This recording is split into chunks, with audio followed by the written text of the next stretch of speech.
Ilaan Omar lammii Ameerikaa hidda dhalata Somaaleeti. Umurii ishee daa'imummaa biyya Somaaliyaa Baayidaawatti kan dabarsite. Ilaan wal waraansa Somaaliyaa keessaa dheessuunis umurii ijoollummaa ishee jireenya mooraa baqaa waggaa 4 maatii ishee waliin dhandhamteetti. Mooraa baqaa dadhab irraa erga baqattummaan gara Ameerikaatti as godaantee booda barumsa ishee itti fufuun Yuunivarsiitii Noorz Daakotaa jedhamurraa saayinsii siyaasaan kan eebbifamte Ilaan hanga bara 2018 kutaa biyya keessa jiraattu Minisootaa bakka bu'uun miseensa mana marii bakka bu'ootaa taatee filatamtuutti sadarkaa adda addaa irratti hawaasa Minisootaa tajaajilaa turte.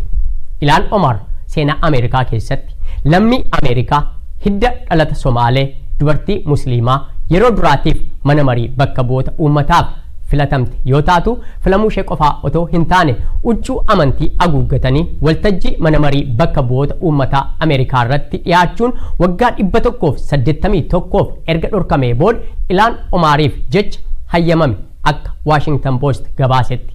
Ilaan Omar akka filatamte sanaan yoo hawaasa Minisootaaf galata dhiyeessitu Minisootaan baqataa simachuu qofaa osoo hin taane siyaasa biyya isaanii akka qajeelchaniifis gara Waashingtanitti erguu beekuu jette. Ilaan Omar waggaa tokkoon darban keessatti pirezidantii biyyattii dabalatee abbootii siyaasaarraa qeeqi jajjabaan eenyummaa ishee irratti xiyyeeffatan kan ishee mudatan ta'us kunan irratti otoo hin taane baqattoota hundumaa irratti akka fuulleffatamettan ilaala waan ta'eef hangan isa kana jijjiirutti boodatti hin deebi'u jechuun dargaggooti baqattummaan biyyoota adda addaarraa gamana dhufan siyaasa biyyattii keessatti hirmaachuun isa kana jijjiiruu akka qaban dubbatti. Fakkeenya gaariin Aleksaandariyaa Ocasio-Cortez. Aleksaandariyaan lammii Ameerikaa hidda dhalata Ispaanishiiti.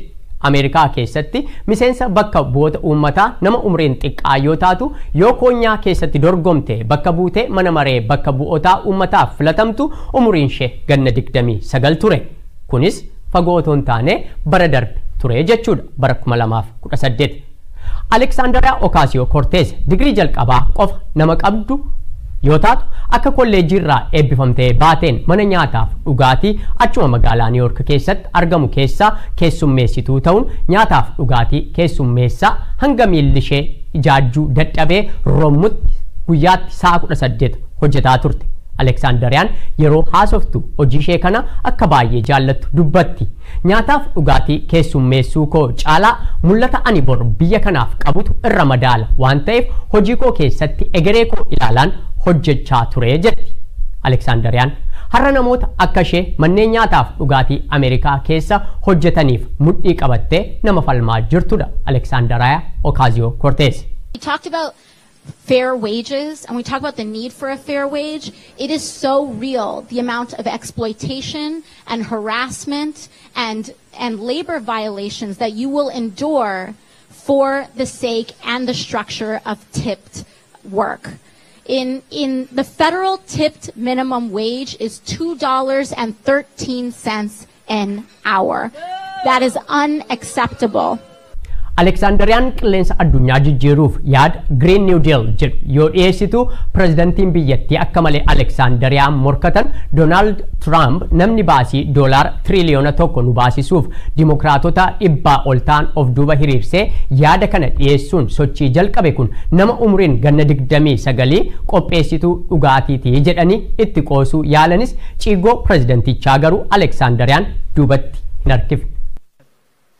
More than 100 Democrats in Congress are promoting the biggest government power grab in U.S. history, the $100 trillion Green New Deal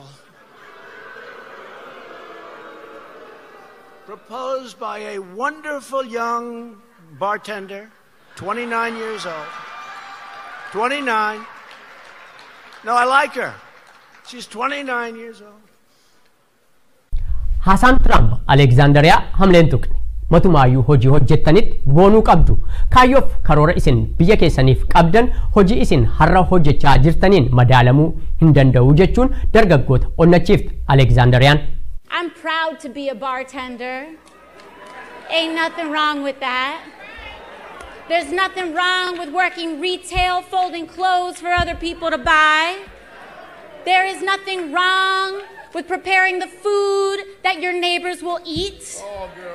There is nothing wrong with driving the buses that take your family to work. Alexandria mana nyaataaf dhugaatii keessa hojjettu keessa ijaajjitee yoo namootaaf nyaataas ta'u dhugaatii dhiyeessitu siyaasa Ameerikaa keessatti hirmaattee seera biyyattii dabe qajeelchuutu itti mul'ata malee keessummeessituu taatee maallaqa namootii tajaajila isheef laatan hin turre. Alexanderiyaan naannoo hojii isheetti waa baay'ee taajjabdii iyyummaa dhala namaa argaa oolti. Isa qabuuf isa hin qabne gidduu garaagartummaa jiru guyya guyyaan taajjabdi. Alexandria Ocasio-Cortez kan jireenya ishee geggeessitu galiin ishee inni guddaan maallaqa namooti barcuma gubbaatti isheef dhiisanii deeman yookiin TP isa jennu saniin ture. Jireenya ishee fooyyessuuf hojii biraas moggaatti ni hojjetti. Abbaan ishee bara 2008 balaa obomboleettiin irraa du'e. Harmee ishee baay'ee jaallatti. Alexanderiyaan jabina dubartummaa harmee koorraan dhaalee jetti yeroo haasoftu. Iyyummaa jabaa keessatti haati ishee jabina guddaan akka ishee guddifte dubbatti. Kanaafis jetti halkaniif guyyaa hojjettee maallaqa argattuun maatii ishee jiraachifti. Mana nyaataa keessa keessummeessuun akka galma ishee isa dhumaa hin taanes ni beetti. Maaliif mul'ata qabdi waan ta'eef. Alexandria Cortez bakka buutuu mana maree biyyattii taatee dorgomuuf yeroo murteessitu haalli isheen keessa jirtuuf turte ishee hin daangessine. Nama isheen waliin dorgomtu nama jabaa ta'uu beetti. University addunyaan kun qabdu keessaa beekamaa kan ta'e University Yale irraa nama eebbifamee bahe Professor University tokkooti. Dr. Anthony Papas jedhama. Lama ta'anii nama yeroo dheeraaf bakka bu'aa koonyaa sanaa ture Joy Crowley jedhamurraa barcuma fudhachuudhaaf wal morkaa turani. Joy Crowley hanga gaafa intalli ganna 29 isa injifattutti marsaa 10f koonyaa san bakka bu'ee geggeesseera. Bood keessummeessituun nyaataaf dhugaatii kun Dr. University Yale irraa eebbifamee ba'eef muuxannoo siyaasaa ga'aa qabu kana injifattee hiree lammii Ameerikaa irratti murteessuuf gara Waashingtanitti godaante.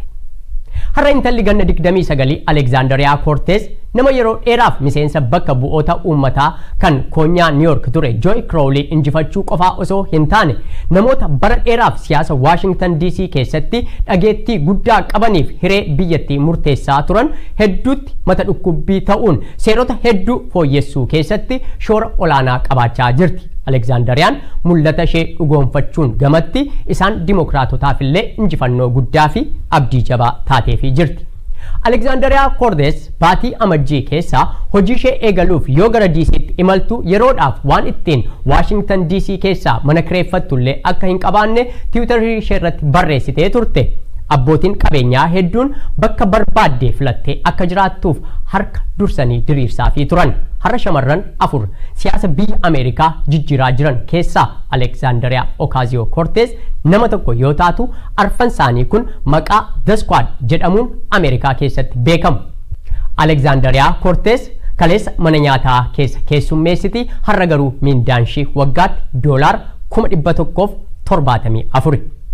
Namooti baay'een yeroo Alexanderiyaan nyaataaf dhugaatii isaanii ajajamtu sana hojjettu mana nyaataa ta'uu ishee malee kaayyoof mul'ata isheen qabdu kan beekan natti hin fakkaatu.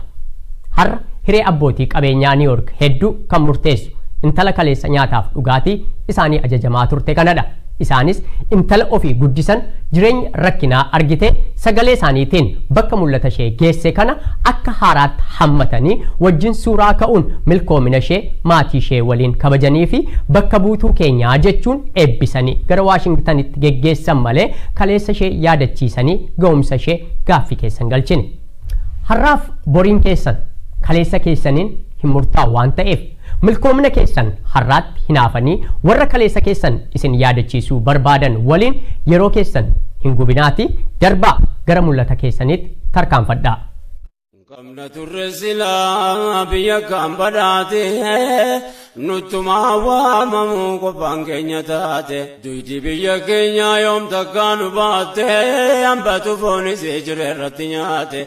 Ummata keenya kan gabrummaan dhamaafte biyya sarraa bahuun dirqamatti taate hojjetaa biyyaan baay'ee ta'e xiqqaate qawmiin warra dhiyaaraajii nutti baafte mirga sitti dhabne achitti nuuf laatte shiraan biyyarraa nu baafte waan jarra hojjetan garii qoranne yaa Rabbi gargaarsa kee kadhanne. Rabbi keenya sibbeka waan nurakanne dhibdee keenya gamtaa dhuunfaan sitti mannee.